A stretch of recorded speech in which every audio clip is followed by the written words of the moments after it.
தமிழ்நாட்டின் ஒப்புதல் இல்லாமல் கேரளாவும் கர்நாடகாவும் எந்தவொரு அணையையும் கட்ட முடியாது என்றும் உச்சநீதிமன்ற உத்தரவு இல்லாமல் ஒரு செங்கலை கூட எடுத்து வைக்க முடியாது என்றும் திமுக பொதுச் செயலாளரும் நீர்வளத்துறை அமைச்சருமான துரைமுருகன் செய்தியாளர்களிடம் தெரிவித்துள்ளார். தெளிவா தெரிஞ்சுக்கணும்.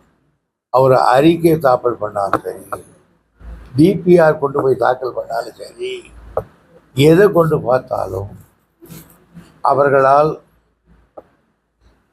இன்டர்ஸ்டேட் ரிவரில் நம்மை கேட்காமல் எந்த ஒரு செங்கலையும் எடுத்து வைக்க முடியாது, வைக்கக்கூடாது என்று உச்ச நீதிமன்றம் திட்டவட்டமாக தன்னுடைய தீர்ப்பில் தெரிவித்திருக்கிறார்.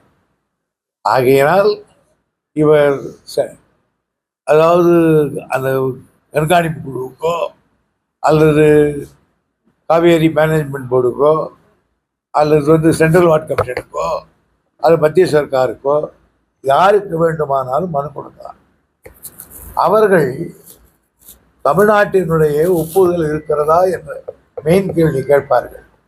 இல்லை என்று சொன்னால் அந்த ரிஜெக்ட் பண்ணுவார்களே தவிர அவர்கள் அது ரிஜெக்ட் பண்ண மாட்டார்கள். இவர்கள் வேண்டுமானால் அரசியலுக்காக உச்ச நீதிமன்றத்துடைய தீர்ப்பையை மதிக்காமல் நடப்பதை போல ஒன்று நடந்து காட்டலாம். ஆனால் அரசு குழுக்கள் சுப்ரீம் கோர்ட்டினுடைய சட்டத்தை ஜட்ஜ்மெண்ட்டை மாற முடியாது.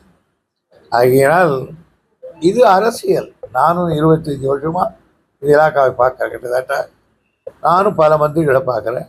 வர்றவங்கெல்லாம் ஒரு அந்த நேரத்தில் தேனாப்பா நாங்கள் கட்டியே தீர்வோம் என்று சொல்கிறது, இது மாதிரி வீராவசனமெல்லாம் நான் பேசி ரொம்ப நாள் ஆச்சு. அந்த வயதும் கடந்துட்டேன். ஆனால் இப்போ நிலைமை எனக்கு புரியும்.